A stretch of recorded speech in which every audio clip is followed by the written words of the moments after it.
গল্পের নাম রাজুর প্রথম ফ্লাইট।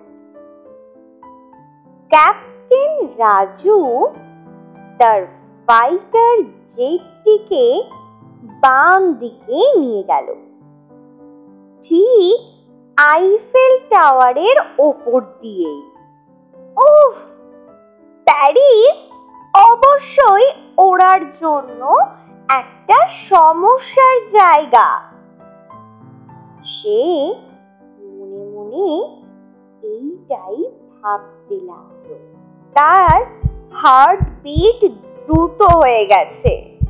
হঠাৎ তার ককপিট থেকে একটা আওয়াজ শুনতে পেল। বেপ বেপ বেপ বেপ বেপ।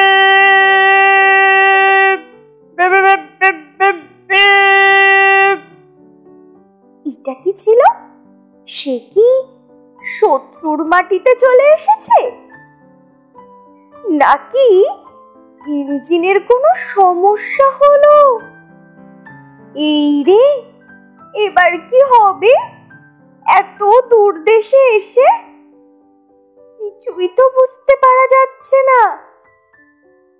বেপ বেপ বেপ বেপ বেপ বেপ বেপ বেপ।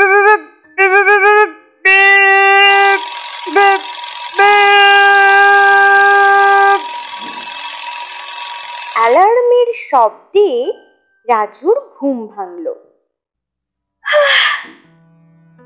এইগুলো তবে স্বপ্ন ছিল? সে দীর্ঘশ্বাস ফেলে বড় করে।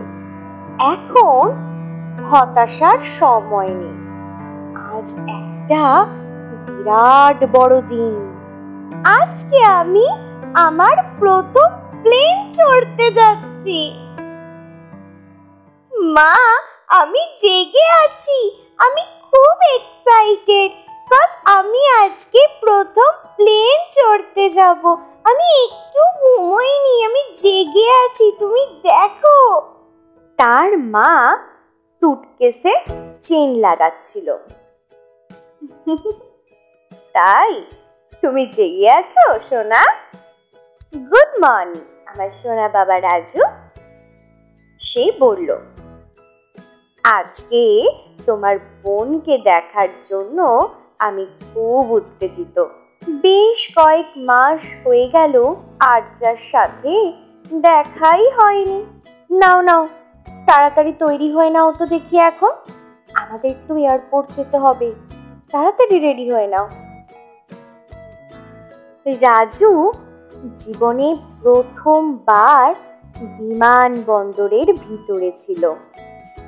সে তার মাকে চলন্ত বেল্টে সুটকেসটা তুলতে সাহায্য করছিল। বেল্টটা ব্যাগগুলোকে একটা বড় মেশিনের মধ্যে ঢুকিয়ে দিচ্ছে। ইউনিফর্ম পরা একজন সেট মহিলা মেশিনের পেছনে একটা ছোট পর্দার দিকে তাকিয়েছিলেন। স্ক্রিনের দিকে তাকিয়ে রাজু চমকে উঠল। এটাই শুধু তার ব্যাগ নয়, বরং তার ভিতরেও সবকিছুই দেখাচ্ছে। ওই তো তার নতুন স্পোর্টস শু, তার দূরবীন, সব কিছু পরিষ্কারভাবে দেখাচ্ছে। ও মা, কি অসাধারণ জিনিস! এক্সট্রা ভিউ, ঠিক যেমন ক্যাপ্টেন রাজুর কাছে। রাজু হাঁপাচ্ছে। রাজু ভদ্র মহিলাকে কিছু জিজ্ঞেস করার জন্য মুখ খুলল, কিন্তু তার মা তাকে থামিয়ে দিল। হুশ, রাজু এদিকে এসো। আরে না, আমি বলছি তো, এদিকে এসো, দাঁড়াও। উনি সিকিউরিটি টিমে আছে। আমাকে বেশি বাড়াবাড়ি করতে কিন্তু আমি বারণ করছি রাজু, এদিকে এসে দাঁড়াও। উনি নিশ্চিত করছেন যে যাত্রীরা বিস্ফোরক বা অস্ত্রের মতো বিপজ্জনক জিনিস বহন করছে কিনা। ওনাকে বিরক্ত করো না। রাজু, এদিকে এদিকে এসো, আমার পাশে এসে দাঁড়াও।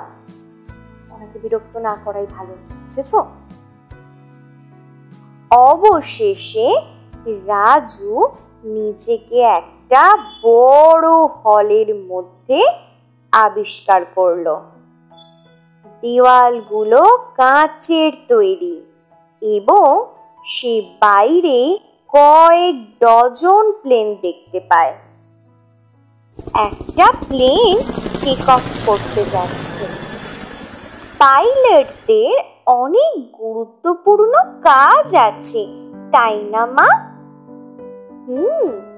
অবশ্যই, পাইলটদের অনেক গুরুত্বপূর্ণ কাজ থাকে। এই যেমন ধরো বাসের চালক বা ধরো জাহাজের ক্যাপ্টেনদের মতোই এত যাত্রীর নিরাপদ ভ্রমণের জন্য তারাই তো দায়ী। তাই পাইলটদের অনেক বেশি রেসপন্সিবিলিটি থাকে, বুঝেছো সোনা? চেচি খুব ভাগ্যবান, সে অনেকবার প্লেনে গেছে। আমার যতদিন না বয়স হয় ততদিন আমি অপেক্ষা করতে পারছি না। মা হাসলো। একদম, আর যা অনেকবারই প্লেন চড়েছে, কিন্তু তোমার বয়স তো মাত্র 9 বছর। তোমার এখনো অনেক সময় আছে, বুঝেছো আমার সোনা বাবা রাজু? রাজু 4 নাম্বার গেটে সারিবদ্ধ লোকজনকে লক্ষ্য করলো। ওটা আমাদের গেট মা, আমাদের প্লেনে ওঠার সময় হয়ে গেছে। চলো চলো, আর দেরি করে লাভ নেই, আমরা প্লেনের দিকে রওনা দিয়ে ফেলি এইবারে। 10 মিনিট পরে তারা তাদের সিটে পৌঁছালো। সবাই সেখানে বসে। অবশেষে প্লেন চলতে শুরু করতেই রাজু জানালার বাইরে তাকালো। প্লেনটা ধীরে ধীরে চলতে শুরু করেছে, কিন্তু কিছুক্ষণ পরে প্লেনটা এত স্পিডে যাওয়া শুরু করলো যে রাজুর সিটটা পুরো কাঁপতে শুরু করলো। হঠাৎ কাঁপুনি থেমে গেল। দৈত্যকার প্লেন তখন ফুরফুর ফুরফুর ফুরফুর করে অনেক উপরে উঠে গেছে, একদম উপরে, যেখান থেকে নিচে কিছুই দেখা যাচ্ছে না। তার মানে এখন তারা একদম আকাশের কাছে চলেই গেছে। ও মা, মা আমরা উড়ছি, মা আমরা উড়ছি, ইয়া আমার খুব আনন্দ হচ্ছে, আমার খুব আনন্দ হচ্ছে মা। ঠিক বলেছে রাজু। এবার শোনো, ওরা কি একটা ঘোষণা করছে, মন দিয়ে শোনো। এই ঘোষণাটা শোনা খুব গুরুত্বপূর্ণ, বুঝেছো? যখন ওই এয়ার হোস্টেস ম্যামগুলো কিছু বলে সেই কথাগুলো অবশ্যই মনোযোগ সহকারে শুনবে, ঠিক আছে? স্পিকার থেকে কারো একটা কণ্ঠ ভেসে এলো, একটা বেশ পরিচিত কণ্ঠ। Ladies and gentlemen, this is your Captain Arya. Welcome to abroad. চেচি! এটা তো আমার মেয়ে।